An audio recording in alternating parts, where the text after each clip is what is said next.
Who will go number one? 14 ping balls will bounce for the chance to get the number one overall, or number 2, 3, 4, 5, however you slice it and dice it. Bally Sports' NBA insider Brandon Scoop B. Robinson, joined by draft expert, author, analyzer of talent, style coordinator. I can go on and on in the day. Rashad Phillips joins us over at Bally Sports. You're also an author of the book that just came out through Chris Webber Publishing. The Evolution is being televised. Kudos to you on that, brother, but welcome to the show. Thanks for having me, Scoop. I've been seeing you moving around a lot. I like what I see. You're very strategic and you in and out of traffic. Yeah, I see what you're doing. I like it. The lanes are clogged. You got to find a new way. You got to shoot or pass or drive ever so strategically. That's right. You're doing it the right way, brother. Speaking of strategy, brother, the world talks about Victor Wembanyama, but there's so much other talent that's out there. So I just want to get your 2 cents on, do you think that he would be a perfect fit in, say, a Detroit or San Antonio? Yeah, obviously I'm going to be biased because I'm from Detroit. So I would like to see him with the Detroit Pistons. What Troy Weaver has done over there in his quick tenure with grabbing Duran and Ivy and Cade Cunningham. You can see that in Detroit, they're building something special over there. They have a lot of young talent. You add a kid like Victor, I think now you start making that push for the playoffs. And I think the city of Detroit needs that. We need a shock of energy. So I think he'll be fantastic in Detroit. In 2020, they drafted Killian Haynes. They got Cade Cunningham in 2021 they moved up from number 2 to number 1. And then, of course, in 2022, Pistons drops from 3 to 5 and drafting Jaden Ivey. So they've brought in a bevy of talent. The coaching situation they're figuring out, there's a lot of moving pieces there. Not a question, but I'll ask. When you look at the Pistons, would getting a Wembanyama kind of seal that gap, or do you still think there will be a growing process? I think with Cade Cunningham coming back healthy, I do think the Pistons can put themselves in a position of being in the play-in.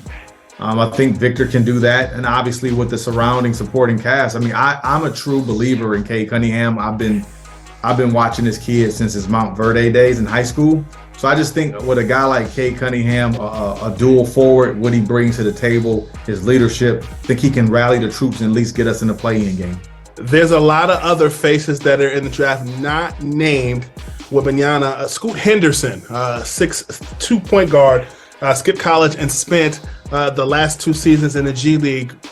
What should the world know that they don't know about Scoot? Here's what I love about Scoot. I think he's a tremendous athlete. His ability to get inside the lane and finish over the top of bigger defenders. You mentioned he was 6'2". I think he's a 6'2" hybrid guard, but he plays bigger than that. Like, there's a lot of guys that are at that same size but play below the rim. Scoot plays above the rim. He's strong. He has long arms, giant hands. He can get after guys on the defensive side of the ball. So I just really love his measurables and his tenacity. I think he's going to be fantastic. What do you know about Brandon Miller from Alabama? Brandon Miller is a gamer. I mean, from what we've all witnessed, the way he played this year for the Crimson Tide, his ability to make shots. He reminds me a lot of Michael Porter Jr. He can catch and shoot. He can create his own shot. He's instant offense. And obviously the way the NBA is played today, you got to have guys that can stand in the corner and take the pressure off of your stars and make shots. And I think he provides that.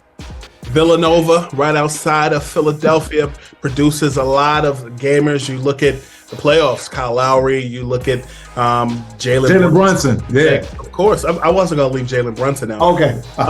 Cam Whitmore is a guy that's in this year's draft. What do you know about Killer Cam? Love Cam Whitmore. So here's the thing.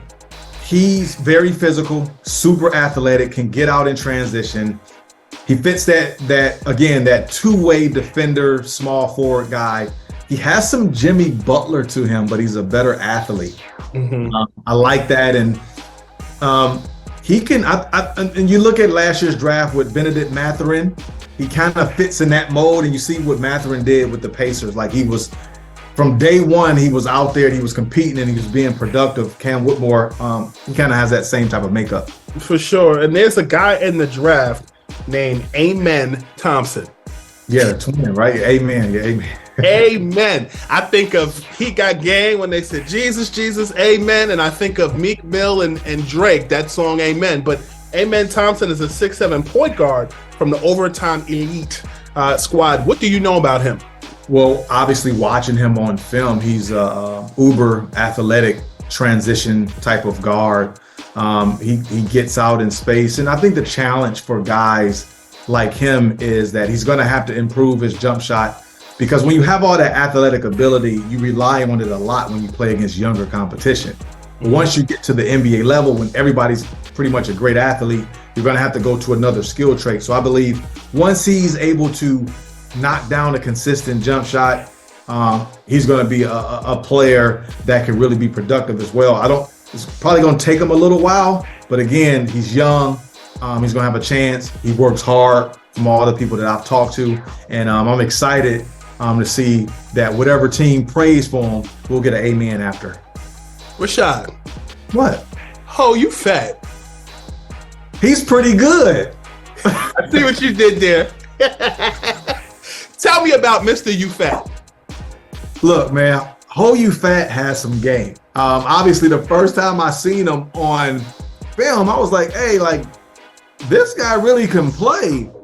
Obviously, he's marketable, for one. But secondly, what he does is he'll give that team that energy spark. Every team needs a guy that can give energy. And when you look at Ho You Fat, he's going to bring energy at the end of the day. Jarace Walker out of Houston. He's a 6'8" freshman forward. Is he more of a two-way guy, or is he more of where do you place him in your draft radar? I think Jarace Walker is a physical specimen. He is a two-way guy. He's very physical. When you play for Coach Sampson, you're automatically going to be taught how to defend, right? Because Houston, they're always one of the top defensive teams in college basketball. So Jarace is going to come with that identity from day one. He's going to be able to defend some of the perimeter players, some of the post players, the little that we have left in the NBA. But again, I think he'll be ready. He had a terrific year, and I really like his upside. Who are the diamond in the roughs that we're not talking about?